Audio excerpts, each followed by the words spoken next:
Good morning friends. तुम्हाला असा कधी प्रश्न पडलाय का, मी स्पीक वापरू की टॉक वापरू?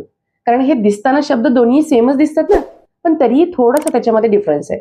जसं की बघा, मला असं म्हणायचंय मी प्राचार्यांशी बोलले.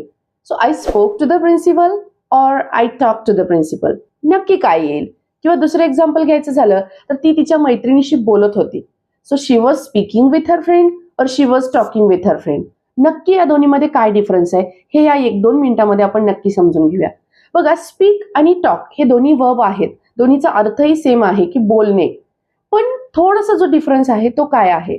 तर स्पीक हे आपण फॉर्मल सिच्युएशन मध्ये वापरतो. एखाद्या फॉर्मल रिलेशनशी जेव्हा आपण बोलतो, जसे की प्रिन्सिपल सर असतील किंवा इव्हन एखादी ऑफिशियल व्यक्ती असेल किंवा टीचर्स असतील, जेव्हा आपण एखाद्या फॉर्मल सिच्युएशन मध्ये फॉर्मल व्यक्तीशी बोलतो, एखाद्या कॉन्फरन्समध्ये आपण बोलणार असेल, वन वे असेल, तुम्ही स्वतः बोलणार असाल फक्त, तर अशा वेळेला आपण स्पीक यूज करतो. त्याच्याच बरोबर जेव्हा एखाद्या भाषेसंदर्भात बोलायचं असेल तर तेव्हा आपण काय वापरतो? स्पीक वापरतो. जसं की I speak English, not I talk English. आणि मग टॉक कधी वापरायचं? तर टॉक आपण इन्फॉर्मल सिच्युएशन मध्ये वापरतो.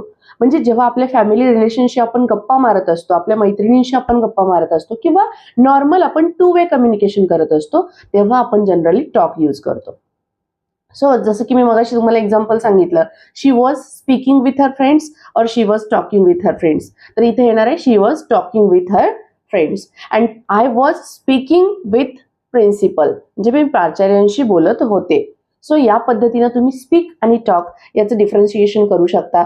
जनरली स्पीक हे वन वे प्रोसिजरनं वापरलं जातं, म्हणजे एकटाच बोलत असेल, मग ते प्राचार्यांशी बोलत असू दे किंवा एखाद्या कॉन्फरन्समध्ये बोलत असू दे, एखादी भाषा बोलत असू दे, त्यावेळेला वापरायचं आहे स्पीक. आणि टॉक म्हणजे जेव्हा आपण नॉर्मल बोलत असतो, normal I was talking with her, मी तिच्याशी बोलत होते, जस्ट नॉर्मल गप्पा मारत होते, नॉर्मल डिस्कशन करत होते.